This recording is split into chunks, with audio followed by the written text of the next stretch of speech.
Welcome to the Basilica of San Paolo, or St. Paul's Basilica. This church was commissioned by Emperor Constantine at the beginning of the 4th century and was consecrated by Pope Sylvester in 324. This basilica, although an early medieval church, has been influenced by many different papacies over its lifetime. In addition to the influence of various papal periods, the basilica unfortunately suffered structurally and aesthetically due to a fire in July of 1823.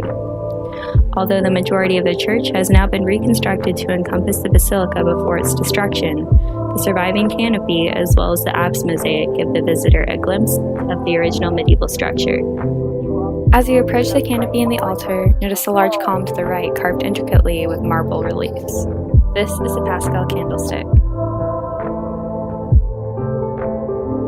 Paschal candlesticks, also known as Easter candlesticks, are ceremonial structures found commonly throughout medieval Christian churches and are utilized annually as symbols of the glory of Christ's resurrection.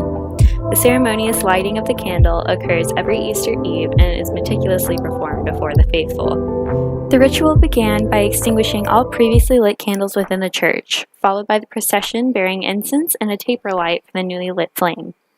The candle utilized was first blessed by a deacon, representative of Christ's reappearance to Mary Magdalene. The deacon bearing the flame would proceed throughout the church, distributing the light of Christ. Finally, after fixing 5 grains of incense to the candle in the form of a cross, the candle would be lit and would continue to be relit for at least 40 days between Easter and Ascension Day. St. Paul's Basilica houses a particularly intriguing Paschal candlestick. Collaboratively designed by Nicola D'Angelo and Pietro Basilica, although these credentials are still subject for debate, and dated during the papacy of Innocent III, the candlestick was likely designed between 1198 and 1216. Located to the right of the altar, the candlestick stands more than 5 meters high and is separated by 8 sections of relief carvings with varying illustrations carrying both Roman and Christian significance. Pagan motifs such as vegetation, animals, and threatening mythological beasts occupy the 3 topmost as well as the 2 lowermost sections of the column. In the 3 remaining central sections of the candlestick, scenes from the Passion, Death, and Resurrection cycles of Christ are represented. The decorative elements of the structure serve to equate the light of the candlestick to that of the Savior. Although the function of the Paschal candlestick is fairly straightforward, the context of these reliefs can be related to an ongoing conflict between the city of Rome and the medieval Christian church.